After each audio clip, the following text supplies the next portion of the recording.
माझे नाव प्रेम मनोज पवार, इयत्ता 6वी। माझ्या शाळेचे नाव जिल्हा परिषद शाळा बेडग नंबर 1। मी आज तुम्हाला एका क्रांतिकारकाची कथा सांगणार आहे। ये धरती मुझे पूछ रही है मेरा कर्ज कब चुकाओगे। ये धरती मुझे पूछ रही है मेरा कर्ज कब चुकाओगे।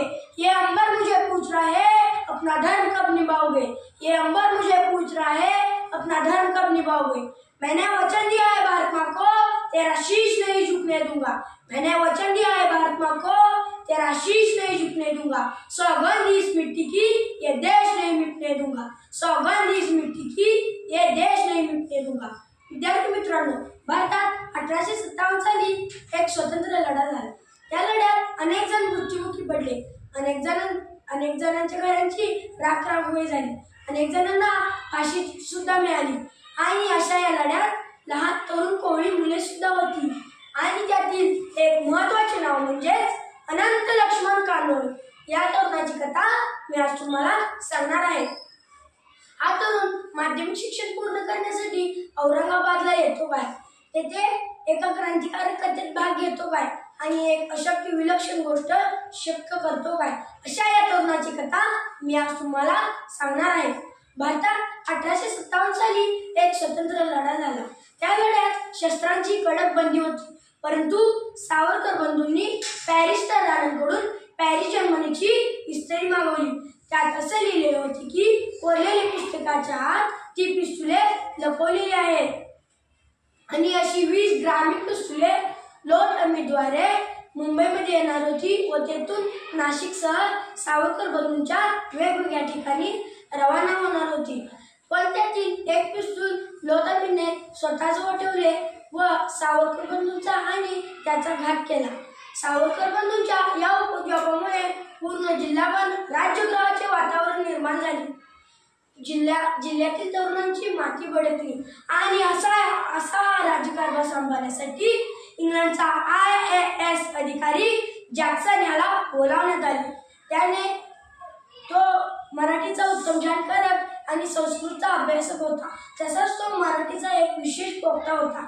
त्याने वंगभंग ही चळवळ पळवून लावली व तरुणांना कडक शिक्षा सुनावण्यात आली। तसेच 26 सप्टेंबर 1906 रोजी लोकमान्य टिळकांना जन्मठेपेची शिक्षा सुनावण्यात आली। तेव्हा सुद्धा बाबाराव सावरकरांच्या विरोधात पुरावे न मिळाल्यामुळे त्यांनी ज्या 4 कविता छापल्या होत्या त्या तो राजगृह समजून मोकळा झाला व त्यांना काळेपाणी ही शिक्षा सुनावण्यात आली, परंतु त्यांची उंटावरून दिंड काढण्यात आली। त्यात झालेला अपमान अभिनव भारत संस्थेच्या लोकांना भावला नाही। त्यांनी निर्धार केला, हा जॅक्सन आता नाशिकहून परत जिवंत जाणारच नाही, असा त्यांनी निर्धार केला। तेव्हाच त्यांचा संपर्क एका लहान तरुण कोवळ्या मुलाशी झाला। त्याचे नाव होते अनंत लक्ष्मण कानोळे। हा तरुण औरंगाबादला आपले माध्यमिक शिक्षण पूर्ण करण्यासाठी आला होता।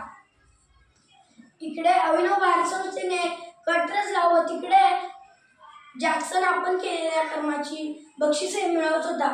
त्याला कमिशनरची बदलीही मिळत होती। पुण्यातील प्रतिष्ठित किर्लोस्कर मंडळीने जॅक्सन याला पान सुपारीचे आमंत्रण दिले व त्याला नाटकाला बोलवायचे ठरवले आणि त्याला प्रमुख पाहुणा म्हणून आमंत्रितही केले। ठरल्याप्रमाणे जॅक्सन नाटकाला आला। त्याच्या थोड्याच वेळाआधी विनायकराव देशपांडे यांनी अनंत लक्ष्मण कानोळे याला 2 ग्रामीण पिस्तुली, विषाची पुडी व एक पत्र दिले। त्या पत्रात लिहिले होते, फुलास फुल जुलमास प्रतिकार।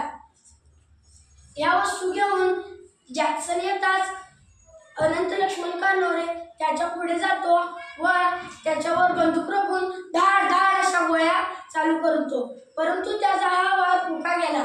पण तो घाबरला नाही। त्याने परत बंदूक रेखून त्याच्यावर धाड धाड अशा गोळ्या रोखल्या व जॅक्सन तिथेच ठार झाला। विनायकराव देशपांडे यांना असे वाटले की अनंत लक्ष्मण कानोळे हे कोवळ्या जीवाचे आहे, त्यांना काही शिक्षा होणार नाही, परंतु असे झाले नाही। त्यांना फाशी झाली। विनायकराव देशपांडे व जॅक्सन याला फाशी दुसऱ्या दिवशी सकाळी 7 वाजता देण्यात आली। जाता जाता मी एवढेच बोलेन की नफरत बुरी है न दिल में खवीश निकालो इसे, नफरत बुरी है न दिल में खवीज निकालो इसे, न तेरा न मेरा, न तेरा न मेरा, न इसका न उसका, न इसका न उसका, ये सबका वतन है संभालो इसे, ये सबका वतन है संभालो इसे। धन्यवाद।